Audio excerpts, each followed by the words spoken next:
இந்த வீடியோல வோல்டேஜ்னா என்ன, கரண்ட்னா என்ன, ஏசி வோல்டேஜ்னா என்ன, டிசி வோல்டேஜ்னா என்னன்னு எல்லாருக்கும் புரியுற மாதிரி ரொம்ப எளிமையா பார்க்க போறோம். வாங்க வீடியோக்குள்ள போ. நான் உங்க மின்சார மனிதன். எலக்ட்ரிக்கல் பத்தி தெரிஞ்சுக்கணும்னா முதல்ல இந்த கேள்வி ரொம்ப முக்கியமானது. கரண்ட்னா என்ன? நம்ம வீட்டுல ஸ்விட்ச் ஆன் பண்ணுனா லைட் எரியுது, ஃபேன் சுத்துது, மொபைல் சார்ஜ் ஆகுது. அதுக்கெல்லாம் பின்னாடி இருக்கிற ஒரே ஒரு காரணம் என்ன தெரியுமா? அதுதான் எலக்ட்ரிக் கரண்ட். அப்போ கரண்ட்னா என்ன? ரொம்ப பேர் நினைக்கிறாங்க கரண்ட்னா ஒயருக்குள்ள எலக்ட்ரிசிட்டி ஓடுதுன்னு. ஆனா அது அப்படி இல்லை. உண்மையிலேயே கரண்ட்னா என்னன்னா ஒயருக்குள்ள ஓடுற எலக்ட்ரான்ஸ். எலக்ட்ரான்ஸ்னா என்னன்னு தானே கேக்குறீங்க. எலக்ட்ரான்ஸ்னா என்னன்னா ஒவ்வொரு பொருளும் அணுக்களால் ஆனதுன்னு படிச்சிருக்கோம். அந்த ஒரு அணுவுக்குள்ள இருக்கிற சின்ன துகள் தான் எலக்ட்ரான்ஸ். அந்த எலக்ட்ரான்ஸ் ஒரு இடத்துல இருந்து இன்னொரு இடத்துக்கு ஓடும். அப்படி எலக்ட்ரான்ஸ் ஓடுற மூமெண்ட்டுக்கு பேர் தான் கரண்ட். இதை இன்னும் சிம்பிளா புரிய வைக்கணும்னா ஒரு தண்ணி பைப்பை நினைச்சுக்குங்க. தண்ணி பைப்புக்குள்ள தண்ணி ஓடுதுல்ல, அதே மாதிரிதான் ஒயருக்குள்ள எலக்ட்ரான்ஸ் ஓடும். பைப்புக்குள்ள தண்ணி ஓடுனா அது வாட்டர் கரண்ட், ஒயருக்குள்ள எலக்ட்ரான்ஸ் ஓடுனா அது எலக்ட்ரிக் கரண்ட். இப்ப ஒரு முக்கியமான விஷயம் என்னன்னா, கரண்ட் ஃப்ளோ இல்லைன்னா எந்த எக்யூப்மெண்ட்டும் வேலை செய்யாது.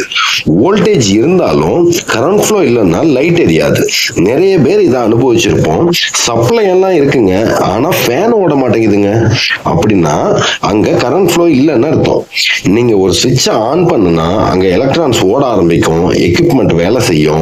சுவிட்சை ஆஃப் பண்ணிட்டீங்கன்னா ஓடுற எலக்ட்ரான்ஸ் நின்னுரும், எக்யூப்மெண்ட்டும் ஆஃப் ஆயிடும். இப்போ உங்களுக்கு நல்லா புரிஞ்சிருக்கும்னு நினைக்கிறேன். ஒயருக்குள்ள எலக்ட்ரான்ஸ் ஓடுனா அதுக்கு பேர் தான் கரண்ட்னு. ரெண்டாவதா தெரிஞ்சுக்க வேண்டிய மிக முக்கியமான கேள்வி, வோல்டேஜ்னா என்ன? நம்ம வீட்டு பிளக்ல கை வச்சா ஏன் ஷாக் அடிக்குது? அதே எலக்ட்ரிக் கரண்ட் தான் மொபைல் சார்ஜர்லயும் வருது. ஆனா அதுல கை வச்சா ஷாக் அடிக்கல. இதுக்கான காரணம் என்னன்னு எப்பயாவது யோசிச்சிருக்கீங்களா? இதுக்கு ஒரே ஒரு காரணம் தான் இருக்கு, அதுதான் வோல்டேஜ். இந்த வோல்டேஜ் பத்தி நீங்க சரியா புரிஞ்சுக்கிட்டா எலக்ட்ரிசிட்டியோட பாதி கான்செப்ட் உங்களுக்கு கிளியரா புரிஞ்சிடும். வோல்டேஜ்னா புக்ல என்ன சொல்லி இருக்குன்னு முதல்ல பார்ப்போம். Potential difference between two electric points. அதாவது ரெண்டு பாயிண்ட்டுக்கு இடையில இருக்கிற சாத்தியமான வேறுபாடு அப்படின்னு சொல்லி. இதையே இப்போ நான் சிம்பிளா சொல்றேன். நாம போன எபிசோட்ல எலக்ட்ரான்ஸ் மூவ் ஆகிறதுக்கு பேரு தான் கரண்ட்னு பார்த்தோம் இல்லையா?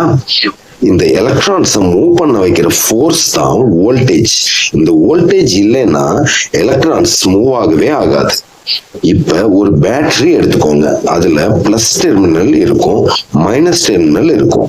இந்த ரெண்டு டெர்மினலுக்கு இடையில இருக்கிற ஒரு டிஃபரன்ஸ் தான், அதுக்கு பேர் தான் அது வோல்டேஜ். இதை இன்னும் ஈஸியா புரிய வைக்கிறேன்.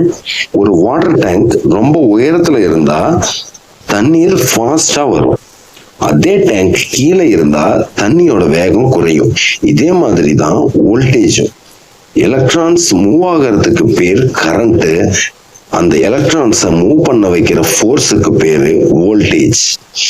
வோல்டேஜ் இல்லாம கரண்ட் ஓடவே முடியாது. நம்ம வீட்டுல இருக்கிற மொபைல் சார்ஜர்ல 5 வோல்ட் வரும், கார் பேட்டரியில 12 வோல்ட் வரும். நம்ம வீட்டு கரண்ட்ல 230 வோல்டேஜ் வரும். வோல்டேஜ் அதிகமானா பவரும் அதிகமாகும். அதே நேரம் அது டேஞ்சரும் கூட. அதனாலதான் ஹை வோல்டேஜ ரொம்ப கேர்ஃபுல்லா ஹேண்டில் பண்ணுவாங்க. மொபைல் சார்ஜர்ல கை வைக்கும் போது அது நம்மள ஷாக் அடிக்கிறது இல்லை, ஏன்னா அதுல வெறும் 5 வோல்ட் தான் இருக்கும். நல்லா ஞாபகம் வச்சுக்கோங்க, கரண்ட்னா எலக்ட்ரான்ஸ் மூவ் ஆகிறது, வோல்டேஜ்னா அந்த எலக்ட்ரான்ஸை மூவ் பண்ண வைக்கிற ஃபோர்ஸ் அப்படின்னு. மூணாவதா தெரிஞ்சுக்க வேண்டிய மிக முக்கியமான கேள்வி, ஏசின்னா என்ன, டிசின்னா என்ன? நம்ம வீட்டுக்கு வர்ற கரண்ட ஏசின்னு சொல்றாங்க, மொபைல் பேட்டரியில இருக்கிற கரண்ட டிசின்னு சொல்றாங்க. ரெண்டுமே எலக்ட்ரிசிட்டி தானே. அப்போ ஏசி டிசின்னு ஏன் 2 பேர் வச்சு சொல்றாங்க? எலக்ட்ரிசிட்டினாலே எலக்ட்ரான்ஸ் ஓடுறதுன்னு நம்ம பார்த்துட்டோம். ஆனா அந்த எலக்ட்ரான்ஸ் எப்படி ஓடுது, எந்த டைரக்ஷன்ல ஓடுதுங்கிறத பொறுத்து தான் அதை ஏசி டிசின்னு பிரிச்சு சொல்றோம். முதல்ல ஏசின்னா என்ன, டிசின்னா என்னன்னு பார்ப்போம். ஏசின்னா ஆல்டர்னேட்டிங் கரண்ட், டிசின்னா டைரக்ட் கரண்ட். இப்போ டைரக்ட் கரண்ட் பத்தி பார்ப்போம். அதாவது டிசி கரண்ட். இந்த டிசி கரண்ட்ல எலக்ட்ரான்ஸ் ஒரே டைரக்ஷன்ல தான் ஓடும். இப்போ உதாரணத்துக்கு ஒரு பேட்டரியே எடுத்துப்போம். அதுல கரண்ட் பாசிட்டிவ்ல இருந்து நெகட்டிவ்க்கு ஒரே டைரக்ஷன்ல நேரா ஓடும். டைரக்ஷன் சேஞ்ச் ஆகாது. அதாவது டைரக்ஷன் சேஞ்ச் ஆகாம ஒரே திசையில ஓடுனா அதுக்கு பேர் டிசி கரண்ட். இந்த டிசி கரண்ட் எங்கெல்லாம் பயன்படுதுன்னு பார்ப்போம். Mobile phone, laptop, car battery, UPS battery, solar panel, இது எல்லாமே டிசில வேலை செய்யும். இதுல வோல்டேஜ் ரொம்ப கம்மி, சேஃப், அப்புறம் போர்ட்டபிள். சிம்பிளா சொன்னா கரண்ட் இல்லாம எதெல்லாம் ஒர்க் ஆகுமோ அது டிசி கரண்ட். இப்போ ஆல்டர்னேட்டிங் கரண்ட் பத்தி பார்ப்போம். அதாவது ஏசி கரண்ட். இதுல எலக்ட்ரான்ஸ் ஒரே டைரக்ஷன்ல ஓடாது. பாசிட்டிவ் நெகட்டிவ் பாசிட்டிவ் நெகட்டிவ்னு ஒரு வினாடிக்கு 50 முறை டைரக்ஷன் மாறி மாறி ஓடும். அதனால இதை ஆல்டர்னேட்டிங் கரண்ட்னு சொல்றோம். சரி, இந்த ஏசி கரண்ட் எங்கெல்லாம் பயன்படுதுன்னு பார்ப்போம். நம்ம வீட்டுல பயன்படுத்துற fan, light, fridge, mixie, grinder, இது எல்லாமே ஏசில தான் வேலை செய்யும். இந்த ஏசி வோல்டேஜ் நம்ம வீட்டு பிளக்ல 230 வோல்டேஜ் இருக்கும்.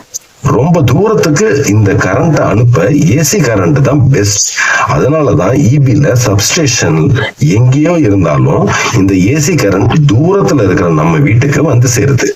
சிம்பிளா சொன்னா டிசின்னா கரண்ட் ஒரே டைரக்ஷன்ல போகும். ஏசின்னா வினாடிக்கு 50 முறை பாசிட்டிவ் நெகட்டிவ்னு மாறி மாறி போகும். டிசின்னா பேட்டரி பவர், ஏசின்னா இபி பவர்.